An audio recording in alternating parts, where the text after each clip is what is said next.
water's not very clear, it depends on how much rain the line is free. Change it up, set this up so it gets to that perfect depth. Okay, I'm Jackson Glandt. I'm a student here at Western, avid fly fisherman. I'm just going to talk to you about a little bit about the setups you run around this river a little bit, and the different kind of flies you use for different depths and clarity of water and line, stuff like that, and teach you a little bit about knots and stuff. So to start, one of the favorites around here is the squirmy. It's basically a little worm, a little tiny hook on it with a bead on the head to get some weight, so you can drift it down on a dropper setup, which I'll teach you about.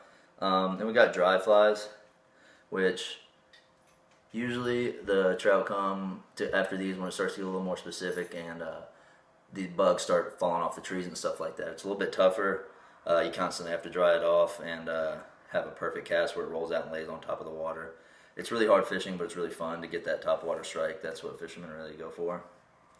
Then we got a woolly bugger, which is my favorite. Just kind of looks, I mean, some of them look like grasshoppers. They're just a whole lot of different styles. They're really flashy, and sometimes they look like a little baby smallmouth bass, which are in the river with the trout around here. And the big browns like to come after these a lot because they're real aggressive, just like they like to come after streamers. The browns are usually more of an aggressive fish. The rainbows are about the same as brook trout, which is mostly what we have around here. The browns are the really aggressive, and they get the biggest, and they get the big jaw on the bottom. As you can see, this one has 2 hooks, which you can only use in some rivers, but sometimes I like to slide by saying there's a little bit of line in there and try to pass on the rules. And then there's streamers for like bass, which I use this at home for largemouth and smallmouth bass. There's also nymphs, which are just small bugs that are drifting through the water, and mop flies, which I don't have any of those, which are just kind of like the larva bugs that drift down like the grub worms. So now I'm going to talk about the line a little bit. So I have a leader that I made. I usually just make it myself because these stocker fish they just put in are a little bit more dumb, not quite as smart. They get smarter as the year goes because they start getting used to having natural food come at them rather than being fed stuff like the Y2K, which is what I use a lot on this river for the stocker fish, which is just flashy. Looks kind of like the food that they get fed in their farm or in their trout ponds when they're breeding them. So I make the leader, usually anywhere from 6 to like 9 feet, depends on how far I want to be casting and if I want to be doing a certain kind of dead drift kind of motion while I'm out fishing, or if I'm working a streamer, which you strip it and pull it along with you, which makes it that fish swim kind of action. Sometimes I'll use a 6-pound to make my leader when the water's not very clear. It depends on how much rain has been coming through, what the levels of the water are, because that is how fast it's going and how deep they're going to be down in pockets sitting and trying to hide behind rocks and ambush food. It also depends on how well they can see. Trout are pretty smart once they get going into the natural kind of seasoned food. And so sometimes you have to switch over. This is 6X, way thinner line. You can barely see it there. That's only 3.3 pounds. Whereas what I use most of the time for these stocker fish is 6 pounds. So what we're going to tie up is going to be a dropper. The dropper essentially is 2 different flies.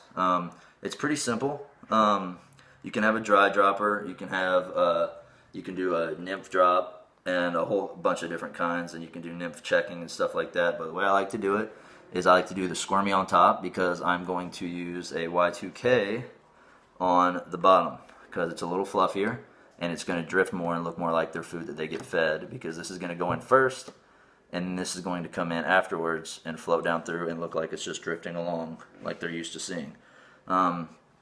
So how we're going to start this is by taking this, and we're going to use what's called a fisherman's knot. First you thread right through that eyelet is what it's called, and you're going to try to leave a little of a tag as possible, which is the leftover line. And you make a small loop just like this, and once you have this loop you take it and you twist it. I'm not sure why, but the magic number is 7 times. I don't really count, I just watch until it looks like it's about tight. I just keep twisting, same direction. You have to pinch at the top, and once you get it twisted enough, you're going to bring this back around through the bottom loop there, and then you are going to have to pinch both those, and you got a nice little loop with a tag out.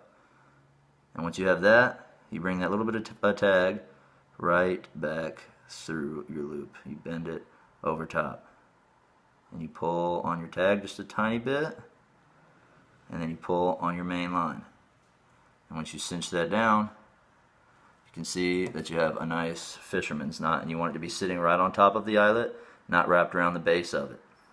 Okay, so the next step is going to be taking a leader that I had pre-cut. I don't see, so I'm gonna have to cut another one. I'm just gonna use my 6-pound test, and I'm gonna make a little leader. I'm gonna make it about a foot long because I like to change my line as I go and change my flies, just because I like to screw around and see what will bite what. Then you're gonna take this, and you can either tie this would be called tippet. This is called tippet, line, whatever you want to call it, but when you're leading something on a dropper to another fly, you call it the tippet. You can either tie this onto the bottom of the hook, right in that swivel right there, or you can tie it in the eyelet. I prefer the eyelet just because I usually feel like I have more control. So I'm going to try and thread this through there, even with another one on there. And once that's through, usually you want to cut the tag off, but for time's sake, I'm just not going to worry about that right now. And you're going to do the same fisherman's knot.